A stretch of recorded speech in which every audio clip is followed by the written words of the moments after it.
kita berkumpul belum pernah seperti ini. Yang anak-anak kita dan saudara Kini itu sudah punya sudah, jadi sudah Kini tadi dapat gelar baru, kuku. Haleluya.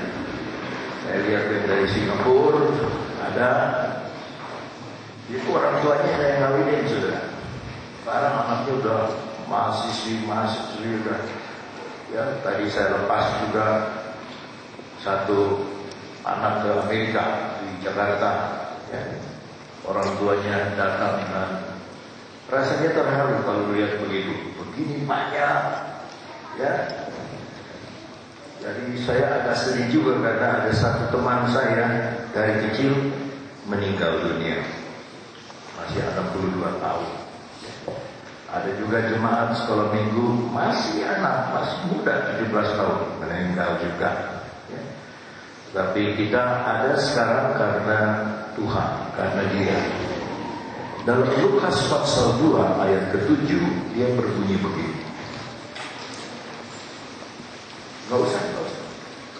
Lukas 2 ayat ke-7 kita akan lihat di sini.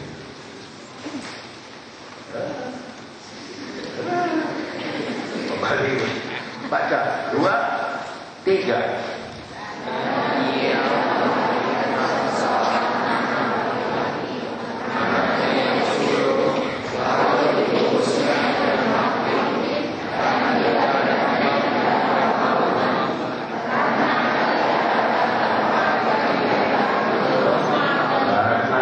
Tidak ada tempat bagi mereka di rumah penginapan.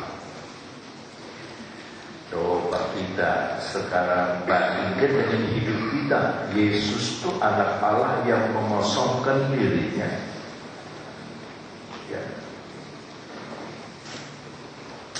Lahir di kandang binatang itu ada sebabnya, karena tidak ada tempat bagi mereka di rumah penginapan.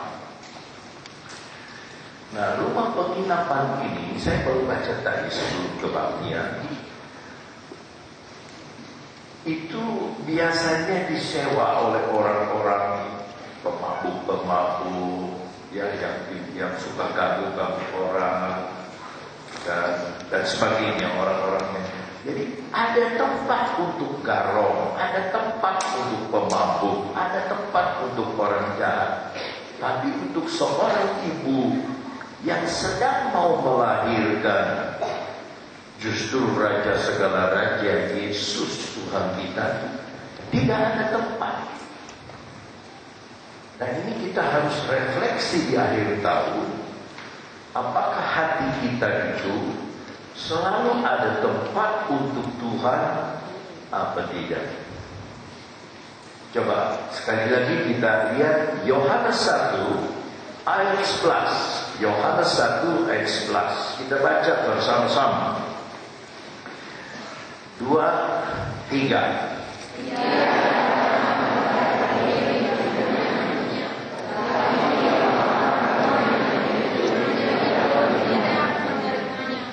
Ia datang kepada milik kepunyaannya.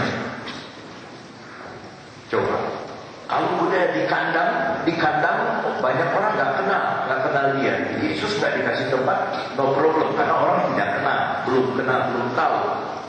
Tapi ini Yesus datang kepada orang Israel, orang Yahudi, yang notabene tahu, kenal, bahkan disebut milik Yesus. Tapi miliknya saja nolak. Ini saya suka bingung. Tuhan, kenapa sih susah amat orang percaya kepadamu? Orang Kristen aja kayaknya nggak suka nerima Tuhan, nggak suka beri tempat kepada kebenaran dari Tuhan. Kenapa? Ya, memang dari dulunya, dari Bethlehemnya itu Yesus sudah ditolak. Amerika saja sekarang menolak. Dulu tiap sekolah harus berdoa sebelum sekolah. Doa dulu, amin, baru belajar. Sekarang ditolak doa, nggak usah. Jadi negara sekuler sekarang. 10 perintah Allah digantung dulu di tiap kantor, dari pusat sampai daerah, sampai di kantor. Sekarang dicabut-cabutin. Ya. Ini yang bangun ini, yang bangunnya mengerjakan ini, pesan wakil-wakil sama saya. Jangan ditempelin apa-apa di sini. Jangan ditempelin apa-apa. Biarkan dia polos. Tanpa setahu saya, ditempel juga. Dananya dulu.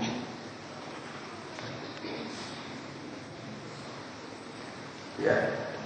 Sebab ini nggak pakai ini, tetap Yesus lahir kok. Nggak pakai lilin, Yesus sudah lahir.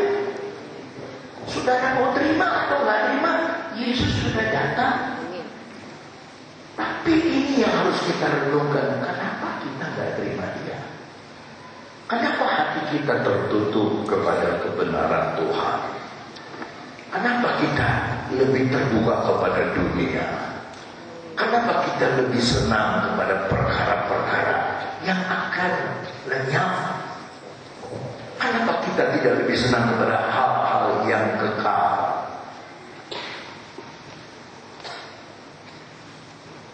Ya, maka sekarang orang-orang bilang tidak heran. Di Amerika ada satu anak umur 20 tahun bawa senjata otomatis, saudara. Bayangkan satu peluru saja bisa 2 ekor babi dari jarak 100 meter mati. Ini anak kecil ditembak. Bayangkannya 50 meter dengan peluru yang khusus untuk berburu. Sampai orang tua tidak mau lihat jenazah anaknya. Kenapa?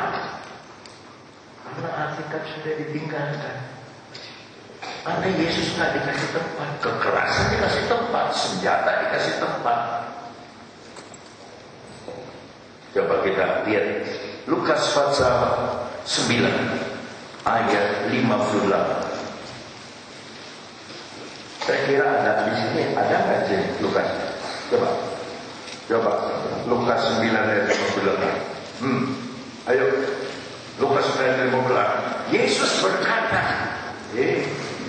kepadanya, serigala mempunyai liang dan burung mempunyai sarang, tapi anak manusia tidak mempunyai tempat untuk meletakkan kepalanya. Bukan hanya mamanya Maria di Betlehem, sampai Yesus sudah umur 30 tahun tidak punya tempat untuk meletakkan kepalanya.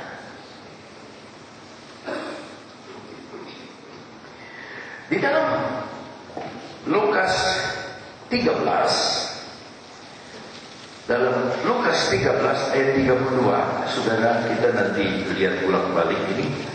Jawab Yesus kepada mereka, pergilah dan katakanlah kepada si serigala itu. Yang dimaksud serigala ini Herodes. Coba mundur satu ayat kepada ayat 31. Dalam ayat 31, pada waktu itu datanglah beberapa orang Farisi dan berkata kepada Yesus, pergilah, tinggalkanlah tempat ini, karena Herodes hendak membunuh engkau. Lagi kecil ada Herodes membunuh, sudah besar anaknya Herodes membunuh Yesus. Jadi kalau kita lihat ayat ini, disuruh pergi Yesus. Tidak ada tempat buat kamu di sini. Pergi.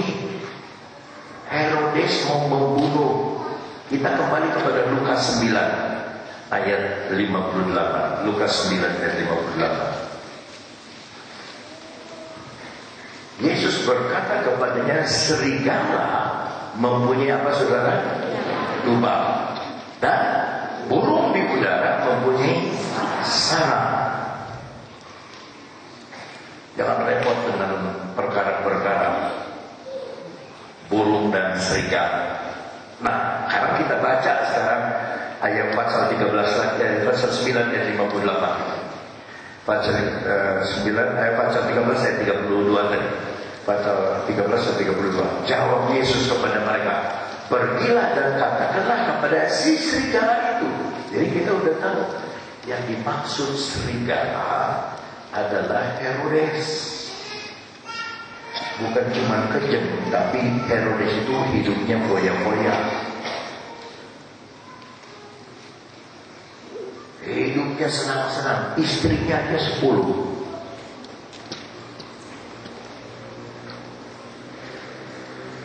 Ada salah satu istrinya dibunuh sama dia. Jadi memang namanya Herodes, Herodia. Itu roh membunuhnya tuh, aduh. Yesus tanya tempat. Maka seperti yang ngomong tuh orang Farisi kan. Biasa kritik Yesus, ada perasaan juga. Maka seperti Herodes membunuh kamu. Katakan kepada si serigala itu, katanya, aku mengusir setan dan menyembuhkan orang pada hari ini dan besok, dan pada hari yang ketiga aku akan selesai. Dia bernubuat tentang dia akan mati 3 hari kemudian dia bangkit. Nah sekarang mengenai burung, angkanya sama, bukunya beda. Matius 13 ayat 32. Matius 13 ayat 32. Memang biji itu yang paling kecil dari segala jenis benih, tetapi apabila sudah tumbuh, sesawi itu lebih besar daripada sayuran yang lain, bahkan menjadi pohon sehingga burung-burung di udara datang bersarang pada cabang-cabangnya. Kalau saya bandingkan dengan apa yang dikatakan Yesus di dalam Yohanes 15, akulah pokok anggur yang benar, kamulah carang-carangnya. Orang Kristen itu jadi seperti cabang pohon. Kadang-kadang ada tempat buat burung. Orang Kristen itu seperti lubang, ada tempat buat serigala. Tapi untuk Yesus tidak ada tempat.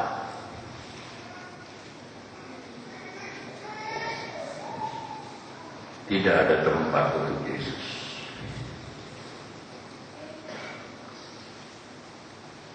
Haleluya. Tapi bagi kita yang mau membuka hati sore, memberi tempat, saya tidak mau beri tempat kepada kecemasan. Saya mau beri nama tahun depan.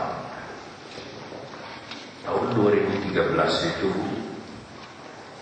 belum saya beri nama, tapi tadi di Jakarta saya sudah beri nama. Tahun 2013 adalah tahun belas kasihan Tuhan. Tahun apa saudara? Tahun belas kasihan Tuhan. Saudara harus punya belas kasihan Tuhan. Berapa kali kita salah, berapa kali kita diampuni oleh Tuhan karena Dia berbelas kasihan kepada kita. Banyak kali kita lupa sama Dia, tapi Tuhan tidak pernah melupakan kita. Kenapa? Karena belas kasihan Tuhan. Jangan sampai ada yang sembahyang, Tuhan, untung Engkau kenal saya. Jangan. Lebih baik kita berdoa, Tuhan, saya tuh untung kenal Engkau. Yesus datang bukan untuk dilayani, melainkan untuk Nah, anak Tuhan juga mesti begitu. Jangan jadi orang Kristen mau dilayani aja, tapi jadilah orang yang mau melayani. Kalau dilayani itu menerima terus. Kalau melayani itu memberi seperti ini. Maka Corrie ten Boom, penginjil dari Belanda, dia bilang begini, dia Yesus 1000 kali lahir di Bethlehem. Kalau dia tidak lahir di hati saya tetap masuk neraka. Kan kita hidup nggak selamanya, kan? Nggak selamanya kita hidup di sini. tahun ini, sekolah kita ini 25 tahun. Saya masih ingat 25 tahun yang lalu, kami sembahyang di setengah sini, sawah. Belum ada bangunan. Boro-boro uang. Tapi kita punya iman, dan kita punya Yesus yang berbelas kasihan.